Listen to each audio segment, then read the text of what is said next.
ಡಿ.ಕೆ. ಶಿವಕುಮಾರ್ ಮುಂದೆ ಯಾವ ಚಾಣಕ್ಯನೂ ಬರೋದಿಲ್ಲ ಅನ್ನೋದಕ್ಕೆ ಇಡೀ ರಾಜ್ಯದ ಜನತೆಗೆ ಒಂದು ಇವತ್ತು ತೋರಿಸ್ಕೊಟ್ಟಿದ್ದಾರೆ ಅಂತ ಹೇಳಿ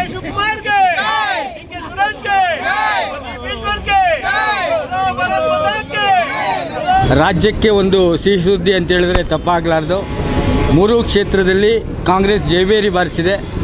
ಏನು ಮಾನ್ಯ ಯಡಿಯೂರಪ್ಪನವರು ಆಗಿರ್ಬೋದು, ವಿಜೇಂದ್ರ ಅವರಾಗಿರ್ಬೋದು, ಕುಮಾರಸ್ವಾಮಿ ಅವರಾಗಿರ್ಬೋದು, ಅವರ ವೈಯಕ್ತಿಕ ಒಂದು ವರ್ಚಸ್ಸು ಬೆಳೆಸಿಕೊಳ್ಳುವ ಸಲುವಾಗಿ ಇಡೀ ರಾಜ್ಯವನ್ನೇ ಮಂಕುಬೂದಿ ಹಚ್ಚುವ ರೀತಿ ಒಂದು ಹೋರಾಟ ಮಾಡಿತು.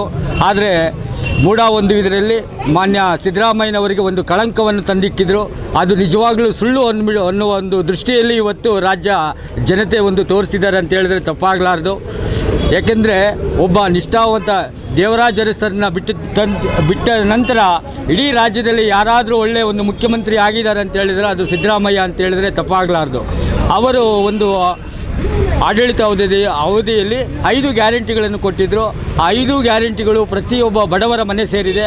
ಆ ಬಡ ಹೆಣ್ಣು ಮಕ್ಕಳು ಇವತ್ತು ಮತ ಚಲಾಯಿಸುವ ಮುಖಾಂತರ 3 ಕ್ಷೇತ್ರದಲ್ಲಿ ಜಯಬೇರಿಯನ್ನು ಬಾರಿಸಿದ್ದಾರೆ.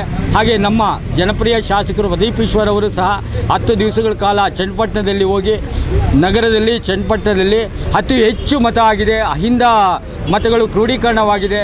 ಆ ಒಂದು ಗೆಲುವಿನಲ್ಲಿ ಅವರು ಒಂದು ಪ್ರಮುಖ ಕಾರಣಕರ್ತರು ಅಂತ ಹೇಳಿದರೆ ತಪ್ಪಾಗಲಾರ್ದು.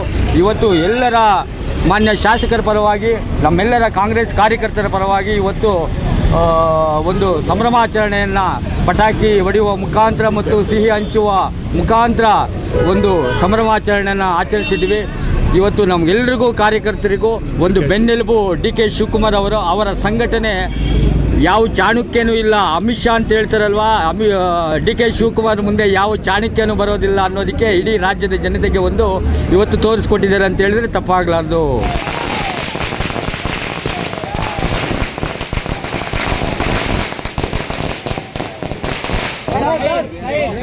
बोलो